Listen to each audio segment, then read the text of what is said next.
Bismillahirrahmanirrahim. Assalamu alaikum to all the aspirants. Welcome to Learn with Iqra Aslam. Students, Intermediate English Book 1 series में आज हम शुरू करने वाले हैं chapter number 10 a mild attack of locusts, और इस वीडियो में हम इस चैप्टर की स्टोरी को डिटेल में डिस्कस करेंगे। तो स्टोरी की सेटिंग एक गांव के फार्म लैंड की है जहां बहुत सारे किसानों के खेत हैं। कहानी कुछ इस तरह शुरू होती है कि पूरे इलाके में अफरा तफरी मची हुई है क्योंकि लोकस्टस यानी टिड्डी दल का हमला हो चुका है। टिड्डी दल इंसेक्ट्स की एक ऐसी किस्म है जो ग्रुप्स की फॉर्म में एक जगह से दूसरी जगह उड़ती फिरती हैं और जहां फसलें और पौधे मिलते हैं उन्हें खा जाती हैं।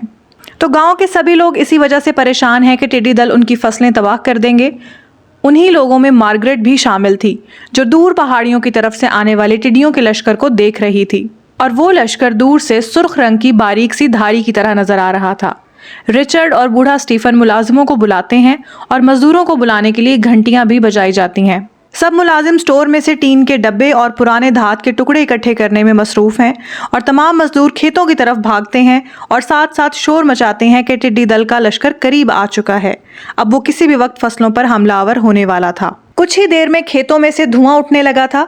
तमाम लोग टिड्डी दल को अपने खेतों से दूर रखने के लिए आग जलाने में मसरूफ थे। उन्होंने आग जलाने के लिए लकड़ी और घास जमा करके ढेरियां बनाई हुई थीं, और धुएं को मजीद गहरा और स्याह बनाने के लिए गीले पत्ते डाले जा रहे थे। हर किसान की ये ख्वाहिश थी कि टिड्डी दल उसकी फसल को छोड़कर आगे चली जाए। फिर आखिरकार टिड्डी दल का लश्कर करीब पहुंच जाता है और पूरी फिजा को तारीक कर देता है, जैसे कोई तूफान आ गया हो। ऐसे लगता था आसमान पर अंधेरा छा रहा है।